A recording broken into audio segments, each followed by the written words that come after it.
I just finished eating 5,000 calories every single day for the past 50 days. My body fat percentage increased by like 5%, and I added like 20 pounds of total body weight to win my powerlifting competition and move on to provincials. 75 pounds champion! And let's just say I got real strong, but I don't feel nearly as lean as I used to be. On top of that, the provincial meet, yeah, provincials because I'm from Canada, is in just a couple of months, and I'm planning on dropping down a weight class so I can compete with the maximum amount of muscle at the upper range of the class rather than in the middle of the class I just competed. So for the next 6 weeks, I'm going to be trying to rapidly reduce my body fat percentage to get back to the 7.6% I had before my bulk with Jeremy Ether's mini cut program. But what is a mini cut and what the fuck makes it any different from a regular cut? In short, the speed and intensity. Instead of just losing 0.5% of body weight per week when cutting like usual, this mini cut should result in over 1% of my body weight dropping every week. Oh god, I just thought about losing 1% of me.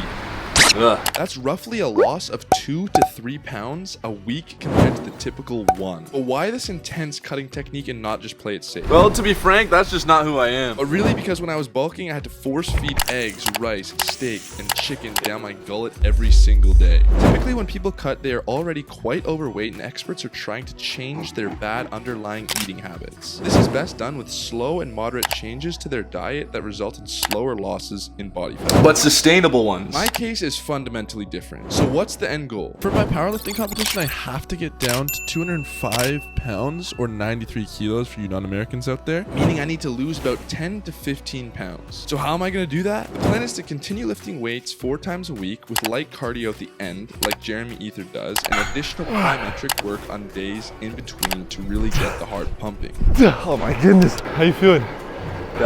Now, a trainer at my home gym. If you can do 225 for 10, you should be able to get 315 for at least 1. And my future handler props. Says that an excellent way to burn extra calories and look even more shredded is to hit core while on your cut, and one way to slip it in is to do it in between sets. So we'll do a quick circuit every day too, why not? But what about my diet? After getting an in-body composition scan, my basal metabolic rate or resting rate is 2,230 calories. This means with a workout and the additional walking in between classes, I'll probably burn north of 3,000 calories per day. With a mini cut, you aim to consume just 75% of your maintenance. Therefore, I'm going to be targeting between just 2,000 and 2,250 calories a day, a deficit of roughly 800 to 900 calories compared to the typical 500, maybe. How am I going to do this? First and foremost, I'll be removing all of the high-calorie snacks lying around the house that I was using for my bulk. That would be fucked up. Second, I'm going to be skipping breakfast. Let me ask you something. How hungry are you actually when you first wake up in the morning? Fasting, my friends. Intermittent. Third, with just 2 meals a day, let's modify them to cut out as many calories as possible. So my bulking breakfast was 4 avocado toasts with bacon, egg, and cheese with a double scoop protein shake with MCT oil. My favorite bulking supplement. Okay, I don't think we need to call the nutritionist to find out how to make this a little more calorie suitable. We'll move it to lunch, roughly 4 to 5 hours after waking up. So like 9 or 10ish in the morning. Drop the fatty processed bacon to less fatty but equally as processed turkey bacon. But this is not bacon. This isn't even turkey-styled bacon. This is bacon-styled ham, maybe. Well, at least it's not a cancer-causing carcinogen. Oh, it actually is. Have water, coffee, or a protein shake made without the MCT oil. And of course, only have 2 instead of 3 or 4. Now let's have a look at dinner. I want to maintain a relatively high protein intake, not only to largely preserve the muscle that I have, but also because proteins are generally satiating, and they even require the body to burn calories in order to digest. Oh, wait. Courtesy of the thermic effect. So I'm going to be having the same dinners, whether steak, Although I'm realizing now I can't even afford shitty Walmart steak. chicken, or mince. And it doesn't even taste good. People find it weird that I call ground beef mince. I don't know, I just always have. Some sort of carb like rice and veggies like corn or sweet potato. I'm just gonna hold off on the excess amount of ranch and drink the same as brunch. And that's the diet plan. Let's see how hard this is gonna be. Let's see how well mini cuts actually work at burning fat without the muscle loss. And most importantly, let's see if the changes, if any, actually hold. But before we start, let's recap where my strength left off at my competition. For my best squat, I managed to blast off 193 kilos or 435 pounds, an improvement of 100 pounds from the start of that training. And if you watched my 100-day powerlifting video on it, you know my bench attempts had an unexpected mishap. My best official attempt, a 130 kilo or 287 pound pause rep with, let's just say, quite a bit bit of turbulence actually counted. And my deadlift went very well. I managed to pull a 551 or 250 key deadlift to win the competition. Let's see what happens.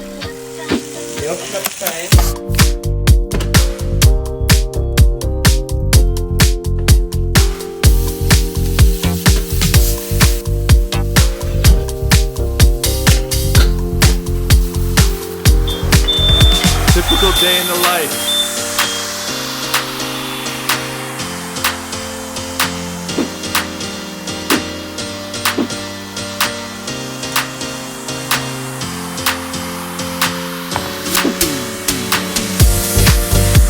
Holy shit, I'm way weaker. That's brutal. I kept missing my calorie goal, so I'm going to be adding milk to my protein shake and cheese to my avocado toast. This never usually happens, but of course the month I try and cut, there's suddenly cookies lying out on the front table. Why is that?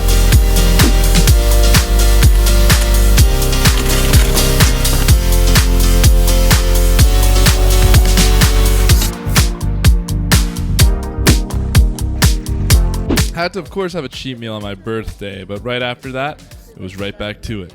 I mean, the club, but then after the club, it was right back to it. That's so good. It's starting to get hard to stay away from such amazing smelling food.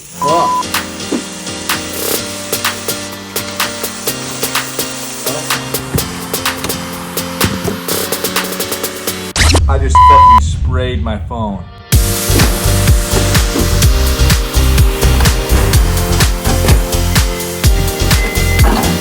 There you go.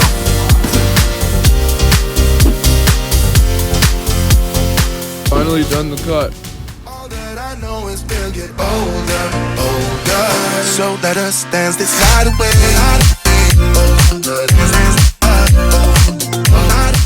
Alright guys, do you guys notice the difference? I'm here on the left now, after the cut, and on the right is before. I certainly feel a difference if you guys don't see much. I take it from me, I definitely feel a lot healthier. Jeremy Ether knows what he's doing. If you're looking for a cut that is short and effective, check out Jeremy Ether's stuff. He knows what he's talking about. Get away from the drinks and chatter. But what about the strength changes? Just remember I managed to hit 550 pounds at my powerlifting competition. Thank God. Oh, belt. Still got it. Okay, found some chalk. Come on. This will only be for an 100-pound drop in my deadlift.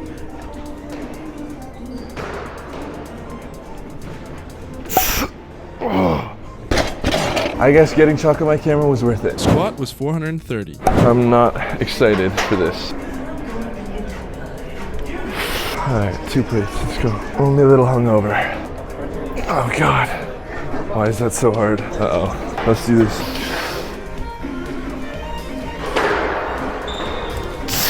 Alright, still got it. Knee sleeves, 365, scared powerlifter. Let's go.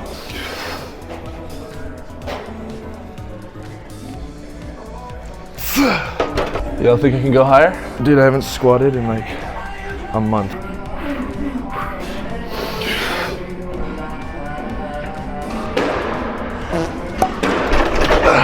Damn it. I had that. Always fall forward and always use a rack and a spotter. If you can, don't listen to me. And the bench was a 287-pound pause rep. They say you lose your strength in your bench first. So this is the one I'm worried about the most. I almost asked for a spot for this. To be honest though, I've been eating maintenance the past 3 days. I'm already feeling stronger again. Okay, still got 2 plates. 255 now.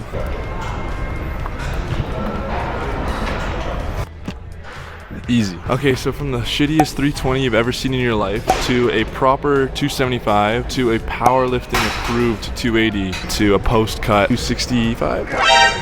Cheers. All right, we're gonna do that again. But don't worry guys, with 1 week of training, I did this with 275.